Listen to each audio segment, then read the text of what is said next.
ভবিষ্যতে হাম আক্রান্ত শিশুদের স্বাভাবিক জীবনে ফেরা নিয়ে নানা জটিলতার শঙ্কা করছেন চিকিৎসকরা। তারা বলছেন, পড়ালেখা, চলাফেরার সমস্যা সহ বেশ কিছু জটিল প্রভাবের ঝুঁকি রয়ে যাচ্ছে আক্রান্তদের মধ্যে। সবচেয়ে বেশি উদ্বেগের মস্তিষ্ক শুকিয়ে যাওয়া রোগ SSPE দেখা দিলে। মাহমুদ কমলের রিপোর্টে বিস্তারিত। হাম ও উপসর্গে আক্রান্ত ৪৩,০০০-এর বেশি, মৃত্যু ছাড়িয়েছে ২৮০। বিশেষজ্ঞরা এটিকে বলছেন স্মরণকালের সবচেয়ে বড় হাম প্রাদুর্ভাব। এরই মধ্যে এটিকে উচ্চ ঝুঁকি পরিস্থিতি ঘোষণা করেছে বিশ্ব স্বাস্থ্য সংস্থা। মস্তিষ্কের ইনফেকশন নিয়ে রাজধানীর শিশু হাসপাতালের হাম ওয়ার্ডের এইচডিইউতে ভর্তি মাত্র ৮ দিনের নবজাতক শাফিন। বাইরে থাকা অসহায় মাকে কিছুক্ষণ পরপরই সান্ত্বনা দিচ্ছেন তার স্বজন। হাম আক্রান্ত শিশুদের কত ভাগ কে কোন জটিলতায় ভুগছেন সে তথ্য সুনির্দিষ্টভাবে এখনো দেয়নি স্বাস্থ্য অধিদপ্তর। তবে সংক্রামক ব্যাধি ও ডিএনসিসি হাসপাতালের মৃত্যু বিশ্লেষণে দেখা যায় ৩৩ ভাগেরই ছিল মস্তিষ্কের রোগ মেনিনগো এনকেফালাইটিস। গবেষকরা বলছেন আগে এটি সাধারণত ১ ভাগ শিশুর ক্ষেত্রে দেখা যেত।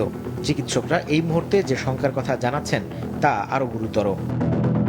হাম থেকে পুরোপুরি সুস্থ হওয়ার পরও এই ভাইরাসের একটি পরিবর্তিত রূপ মস্তিষ্কে লুকিয়ে থাকে, যা কয়েক বছর পর ফের সক্রিয় হয়ে নষ্ট করতে শুরু করে মস্তিষ্কের কোষ, যেটিকে বলা হয় subacute sclerosing panencephalitis বা SSPE।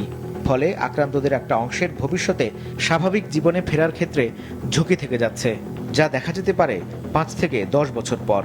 ২ বছরের কম বয়সী যারা আক্রান্ত তাদের নিয়েই সংখ্যাটা বেশি। চলতি বছর ওই বয়সী হাম আক্রান্ত ৬৬ ভাগ।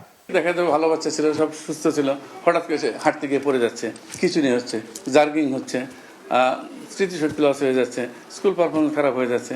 আমরা একজন শিশু নিউরোলজিস্ট হিসেবে পাইছি, এইসব কেস আমরা অনেক পাই। যদিও তো সংখ্যা কম, তারপরেও তো এটা হওয়ার সম্ভাবনা আছে। এবং শুধু তাই না, আমরা যে হামের রোগী পাচ্ছি এটা তো একটা টিপ অফ আইসবার্গের মতো, একটা সামান্য অংশ পাচ্ছি। আসলে আমাদের ধারণা যে একটা বড় সংখ্যায় ভবিষ্যতে ৪-৫ বছর ৬ বছর পরে হয়তো দেখা যাবে।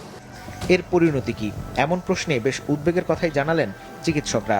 যদি ১,০০০ বাচ্চার মিজলস হয়, ওখান থেকে ১টা বা ২টা বাচ্চা SSP ডেভেলপ করতে পারে। স্পেসিফিক কোনো ট্রিটমেন্ট নাই, এটা হয়তো একটা সিমটোমেটিক ট্রিটমেন্ট, সমস্যাকে একটু রিলিভ করতে পারবে, কিন্তু এটা ভালো হওয়ার সম্ভাবনা তেমন নাই। সবকিছু মেমোরি লস, হাঁটা চলা সব লস হইতে হইতে এক পর্যায়ে সে মারা যায়। প্রান্তিক পরিবারের শিশু যারা হামে আক্রান্ত হয়ে হাসপাতালে আসছে, জটিলতা, তাদের পরবর্তী ৫ বছর পর্যন্ত তাদেরকে সহায়তা দেওয়া উচিত যেন তারা সুস্থ সবল শিশু হিসেবে গড়ে ওঠে। চিকিৎসকরা বলছেন প্রতিরোধই একমাত্র সমাধান।